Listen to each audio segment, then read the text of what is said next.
नमस्कार, मैं अंशुमान आप सभी के साथ आज एक नए टॉपिक को लेकर के आया हूँ। वो टॉपिक है अनाधिमान वक्र। इन डिफरेंस कर्व हम पहले चर्चा करेंगे अनाधिमान वक्र क्या है, अनाधिमान वक्र की विशेषताएँ क्या हैं और अनाधिमान वक्र की मान्यताएँ क्या हैं। तो आइए हम देखते हैं अनाधिमान वक्र। अनाधिमान वक्र को समसंतुष्टि वक्र भी कहा जाता है, इसे तटस्थता वक्र भी कहा जाता है। दो या दो से अधिक वस्तुओं के ऐसे विभिन्न संयोगों के युग्मों को प्रदर्शित करने वाला वक्र होता है। अनाधिमान वक्र कैसा होता है?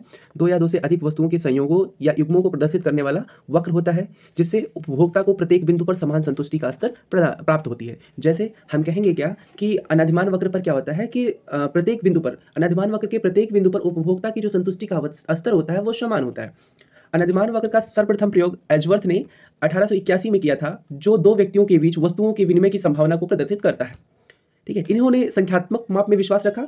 तत्पश्चात पैरेटो ने 1906 में क्रमवाचक परिकल्पना के प्रयोग के लिए अनाधिमान वक्र का प्रयोग किया और उसका विश्लेषण भी किया। 1934 में जे.आर. हिक्स और एलन ने उपभोक्ता व्यवहार के अध्ययन के लिए क्रमवाचक विधि का विवेचन किया और अनाधिमान वक्र का प्रयोग किया। ठीक है, तो अनाधिमान वक्र क्या करता है? अनाधिमान वक्र दो व्यक्तियों अनाधिमान वक्र दो वस्तुओं के विभिन्न संयोगों को प्रदर्शित करने वाला वक्र होता है, जिस पर प्रत्येक बिंदु पर उपभोक्ता की संतुष्टि का स्तर समान होता हो। ठीक है, जैसे हम एक एक्सिस पे x वस्तु लेते हैं, दूसरे एक्सिस पे y वस्तु लेते हैं। अब जो हमारा जो अनाधिमान वक्र होगा डाउनवर्ड स्लोपिंग कर्व है, तो डाउनवर्ड स्लोपिंग कर्व में क्या होता है? उसके प्रत्येक पॉइंट पर हमारे जो होता है उपभोक्ता की संतुष्टि का स्तर समान होता है। ठीक है, आप सब देख सकते हैं कि ये अनाधिमान वक्र का प्रकार है। ये अनाधिमान वक्र का प्रकार है। देखिए, ये अनाधिमान वक्र की जो है चित्र है। अनाधिमान वक्र यहाँ y एक्सिस पे हमने जो है y वस्तु को लिया है और x एक्सिस पे हमने x वस्तु को लिया हुआ है। और जब अनाधिमान वक्र हमारा डाउनवर्ड स्लोपिंग है, डाउनवर्ड स्लोपिंग कर्व अनाधिमान वक्र है, तो उस पे हमने क्या किया? जब एक पॉइंट हमारा a पे लेते हैं तो हमारा जो है y की इतनी मात्रा और x की इतनी मात्रा लेते हैं। इसी प्रकार जो है सारी वस्तुओं के और सारे विभिन्न संयोगों को हमने दिखाया है। अब अनाधिमान वक्र की जो मान्यताएं हैं, वो मान्यताओं में क्या होता है देखते हैं। अनाधिमान वक्र में सबसे पहले एक चीज मान्यताएं जो ली जाती हैं, वो पहले कहता है कि उपभोक्ता का विवेकशील होना आवश्यक है, ताकि वो दिए गए आय तथा मूल्य के साथ अपनी उपयोगिता को अधिकतम करने की कोशिश करता रहे। ठीक है, उपभोक्ता को उन परिस्थितियों का पूर्ण ज्ञान हो जिससे वह व्यवहार कर रहा है तथा उसके पास सभी आवश्यक सूचनाएं होनी चाहिए। ये अनाधिमान वक्र की विशेषता है। उपयोगिता का क्रमवाचक माप संभव है। ठीक है, ये अनाधिमान वक्र बताता है। अनाधिमान वक्र कहता है कि उपभोक्ता की जो है क्रमवाचक माप संभव होता है। दो वस्तुओं का उपभोग करने वाले उपभोक्ता को तर्कसंगत माना जाता है। ठीक है,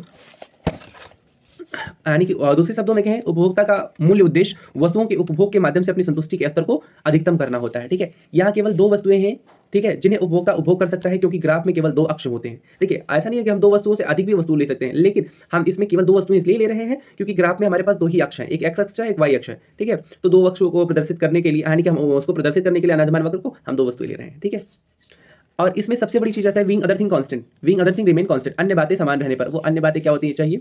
उपभोक्ता का टेस्ट होना जो है, उपभोक्ता की आय, वस्तु की कीमत, ठीक है, इत्यादि क्या होता चाहिए? समान रहना चाहिए। ठीक है, अब ऐसा नहीं है कि ठंडक का मौसम है और कह दे कोई ठंडा पिला दे, ठंडे की कीमत घट गई है या ठंडे की कीमत ये है तो वो उसको प्रेफरेंस देगा, नहीं, वो उस समय चाय को प्रेफरेंस देगा। ठीक है, तो अब एक चीज और है कि ये जो अनाधिमान वक्र प्रतिस्थापन की सीमांत दर की घटती हुई मान्यता पर आधारित है, घटती हुई प्रतिस्थापन की सीमांत दर पर आधारित होती है।